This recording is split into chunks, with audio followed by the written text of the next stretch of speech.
ड्रामे की next episode में आप लोग देखेंगे कि किस तरह से सब ने मिलकर साद और ज़ारा की शादी करवा दी है।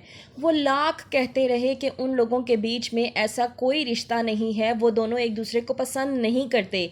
ज़ारा के दिल में अभी भी अदील बसा हुआ है और साद अभी भी ज़ैनी से ही मोहब्बत करता है, लेकिन सब ने एक दूसरे का नाम जोड़कर इनका निकाह करवा दिया। आती है ज़ारा की सास और ज़ारा को खूब सुनाती है, कहती है कि अगर तुमने इसी लड़के से शादी करनी थी तो तुमने फिर मेरे बेटे से शादी क्यों की थी। इतनी बातें सुनाने के बाद ज़ारा फिर भी चुप रहती है।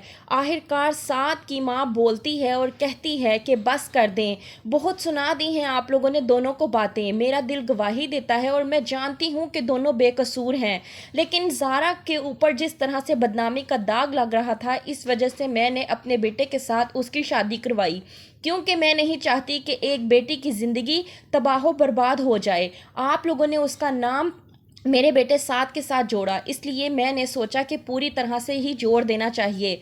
और हाँ, उस दिन से डरें जिस दिन आप लोगों को सच्चाई का मालूम होगा। उस दिन आप लोग पछताएंगे कि आप लोगों ने अपने ही बच्चों पर भरोसा क्यों नहीं किया।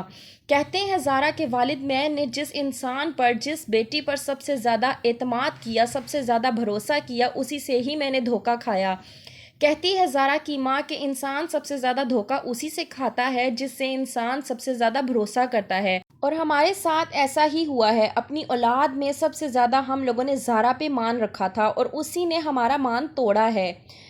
कर रही है ज़ारा साद के साथ निकाह, लेकिन परेशान है क्योंकि क्यों उसके साथ ये सब कुछ हो रहा है। निकाह के बाद जब उसका भाई अली उसके सर पे हाथ रखता है तो वो उसे हाथ भी नहीं रखने देती और प्यार भी नहीं करने देती, क्योंकि वो लाख चिल्लाती रही कि वो बेकसूर है, लेकिन किसी ने भी उसको नहीं सुना और उसे ही कसूरवार ठहरा कर उसके इतने अच्छे दोस्त के साथ उसका निकाह करवा दिया। निकाह के बाद दोनों एक दूसरे से इस कदर शर्मिंदा होकर रह गए हैं कि दोनों एक दूसरे से नज़रें तक नहीं मिला रहे।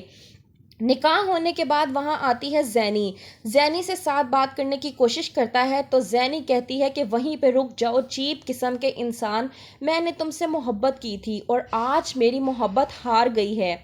ज़ैनी ने अपने ही पाँव पे खुद ही कुल्हाड़ी मारी है। ये सब कुछ ज़ैनी की वजह से ही हुआ है। इन सब के पीछे सबसे ज़्यादा ज़ैनी का ही हाथ है, क्योंकि उसने अपनी ही मोहब्बत पर भरोसा नहीं किया। लेकर जाते हैं जब ज़ारा को साद के साथ, तो ज़ारा और साद दोनों शर्मिंदगी के मारे एक एक कोने में होकर बैठ जाते हैं और एक दूसरे से नज़र मिलाने के भी काबिल नहीं रहते, क्योंकि साद जानता है कि ज़ारा का कोई कसूर नहीं और ज़ारा जानती है कि साद का कोई कसूर नहीं। तो क्या होगा आगे देखते रहिए तुम बिन कैसे जिएं।